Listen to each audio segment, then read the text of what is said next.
So students, we were in activity 1. Please try to do this activity, but be careful. Your parents should be present there while you are doing this activity.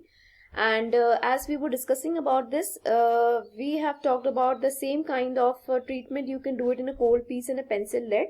And I was telling you that pencil lead is a crystal form of a carbon. Okay, and these are, it is considered as non-metals. And when you're going to do it in non-metals, and these are the soft non-metals, when you're going to use it and when you're going to use a hammer on it, it will going to crushed into pieces.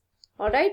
So this is what in activity, the difference between metals and non-metals, which can be hammered easily and they will change into a sheet.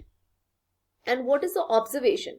When you saw that the shape of the iron nail and the aluminium wire changed on beating, if they were beaten harder, these could be changed into sheets, thin sheets.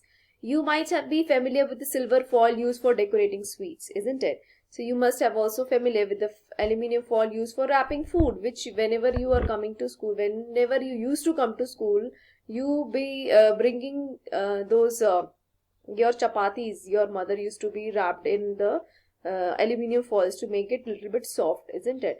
So the property of metals by which they can be beaten into thin sheet is called a malleability. This is a very important definition. The property of metals by which they can be beaten into thin sheet is called malleability. This is the characteristic property of a metal which cannot be seen in non-metals. Please remember this. And next, if we talked about the conductivity, one more property, can you hold a old metallic pan which is without a plastic or a wooden handle and not get hurt? Perhaps not. Why? Try to list some other experience in which a wooden or plastic handle protects you from being hurt while handling hot things that you know. On the basis of these experience, what can you say about the conduction of heat by wood and plastic? You must have seen an electrician using a screwdriver. What kind of handle does it have? This you have studied in class 6. That why the screwdrivers or the other tools which electrician use has usually covered with plastic, isn't it? Or wood. What kind of handle does it have? It is made up of plastic, so that plastic is a poor conductor of electricity and does not allow the electricity to pass through you. Why? Let us find out. So you know how to make an electric circuit, which is a basic electric study circuit which you have already made in class 6.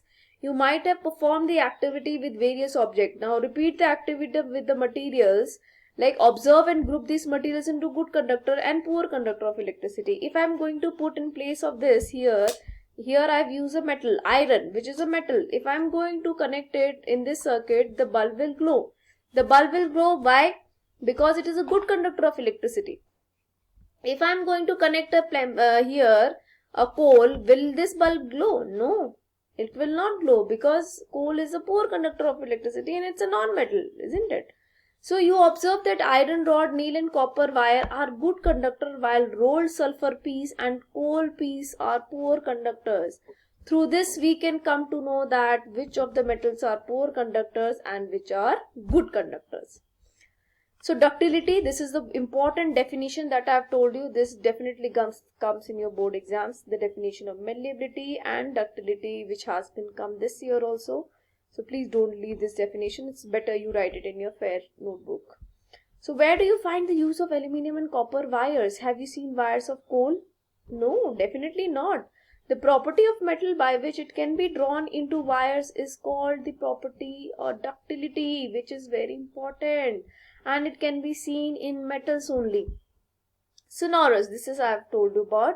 This activity you can do it in your kitchen especially. So many times you must have heard, whenever you don't listen to your mom properly, you're not going to hurt her. She will going to be, a good example. If I'll tell you that if your mother will sometimes beat with a utensil, that when you're not going to listen, what will going to happen? It will going to produce a sound. So the things made of metals produce ringing sound when stuck hard. Since metals produce ringing sound and they are said to be sonorous. Have you seen wooden bells in temples? No, we have never seen wooden bells in temples. You have seen it, which is made up of iron. And can you give reason? Because it produces sound. The metals produce sound whenever they are beat with each other. Alright. So these are a few activities which you can do it at home also. After performing the above activities, we can say that some materials are hard, lustrous, that is shiny, malleable, can be drawn into sheets, ductile, can be drawn into wires, sonorous, produce sound and good conductors of heat and electricity. So the materials which generally possess these properties are called metals. So the examples of metals are iron, copper, aluminium, calcium, magnesium, etc.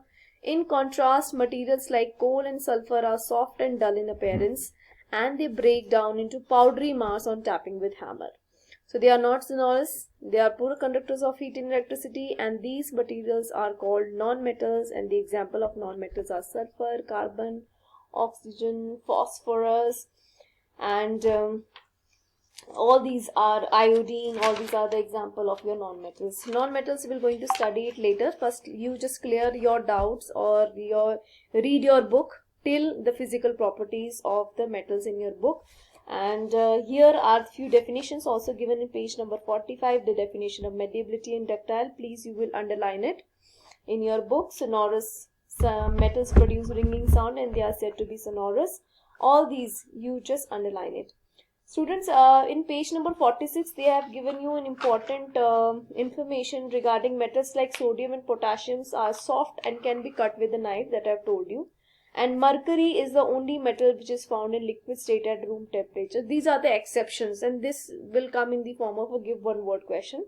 So please don't leave this, and till here you learn it. Or read your book, and we'll start the chemical properties of metals tomorrow. Thank you, class.